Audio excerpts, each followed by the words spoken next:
So, yan po mga boss ang XR-Remonto 5. So, ang gawin po natin sa video na to, magpalit po tayo ng ignition switch mga boss.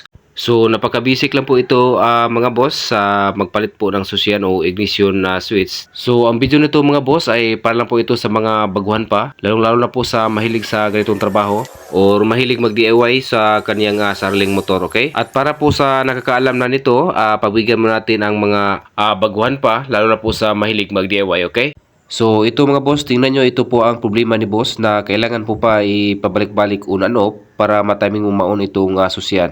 So ito na mga boss, nakauna ang ating susian. Tapos tingnan nyo itong susi mga boss, natanggal lang siya sa kanyang ignition switch. So yan po ang pinaka problema niya mga boss, dahil itong motor kapag dumaan sa, lalo na po sa mga lubak-lubak na daan, ay biglang po ito na mamatay mga boss. Okay, so nag-decide siya na palitan po ito ng ignition switch. So ngayon mga boss, umpisahan natin. By the way, ito po ang nabili niyang ignition switch mga boss. So hindi po ito genuine. So replacement lang po ito mga boss. So ngayon mga boss, umpisahan natin. So ito po ang ating unang gawin mga boss. O tanggalin natin itong bolt mga boss na 8mm. Gamit po tayo ng 12mm na socket wrench, okay?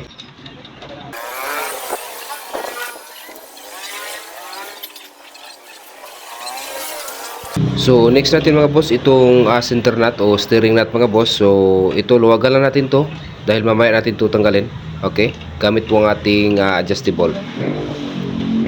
So next natin tanggalin mga boss itong 4 na bolt mga boss sa kanya pong manubila. Gumamit lang po tayo na T-wrench na 10mm.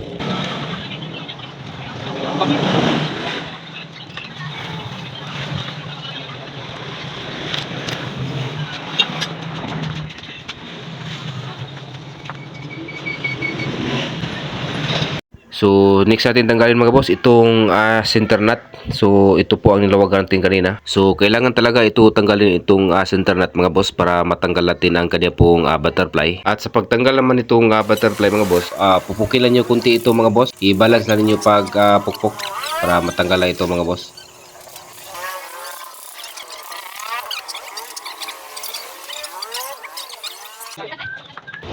So yan na mga boss, natanggal natin ang kanyang butterfly dahil nasa loob po ang ignition switch na nakalagay mga boss. So ang next gawin natin mga boss para matanggal natin itong buong butterfly mga boss. So ikakat lang natin to itong wire mga boss na galing po sa ignition switch mga boss. So ayan na mga boss, na-cut natin ang wire mga boss na ignition. So next natin mga boss, tanggalin natin itong lumang ignition switch mga boss. So itong dalawang screw bolt mga boss, ito lang tagalin natin to para matanggal natin ang buong kanya pong ignition switch, okay?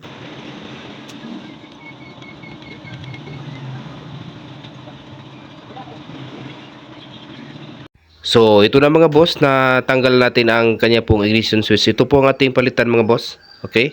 So ito po ang bagong ignition switch mga boss. So kanina pinutol natin ang wire mga boss dahil ito pong socket ng replacement na ignition switch ay hindi po kasya sa kanya pong socket mga boss. So that's why pinutol natin. Tapos idugtong lang natin to mga boss, itong dalawang wire. So ngayon ikabit natin itong bago mga boss at lagyan po natin ng bolt mga boss dito sa may gilid, okay?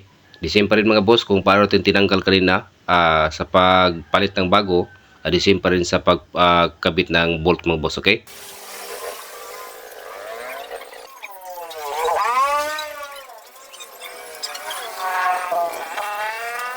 So yan na mga boss, na kabit natin ang kanyang ignition switch dito po sa kanyang butterfly, okay? So ito po ang kanyang susi.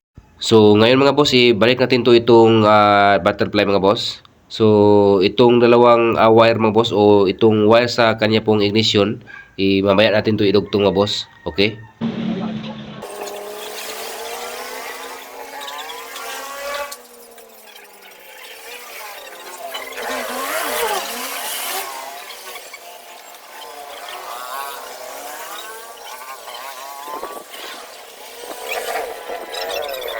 So ito na mga boss, the same pa rin, pupukin natin ulit itong butterfly mga boss para pang setting. So next natin kabit mga boss, ito pong center nut, okay? Para ma-press po itong kanyang butterfly mga boss.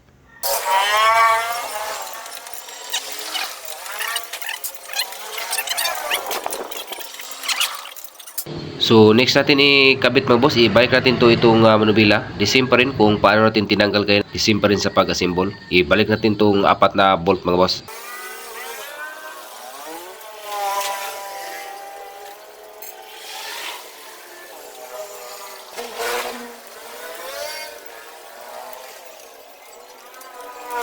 So next natin itong 2 bolt mga boss.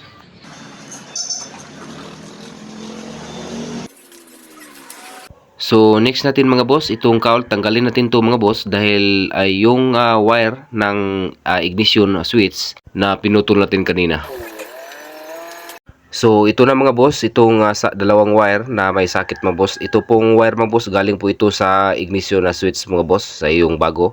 Puputulin lang natin to mga boss.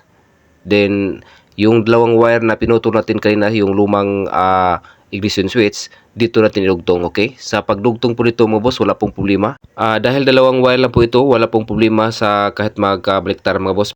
Pero mas okay kung sundin nyo ang color coding mga boss. Itong 2 wire lang ito mga boss. Itong isa ay solid red wire. Tapos yung isa may stripe siya. Red wire na may stripe, okay? At ngayon idugtong natin to. Tapos lagyan natin to ng electrical tape mga boss para iwas grounded, okay?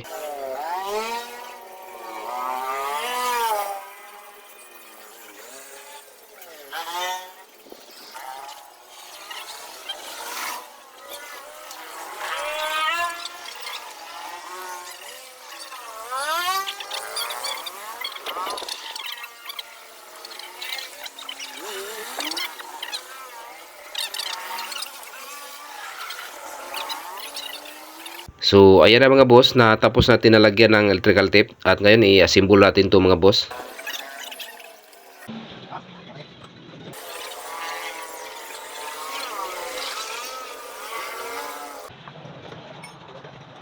So, ngayon mga boss, natapos natin assemble, i-on natin, okay? Tapos i-start natin.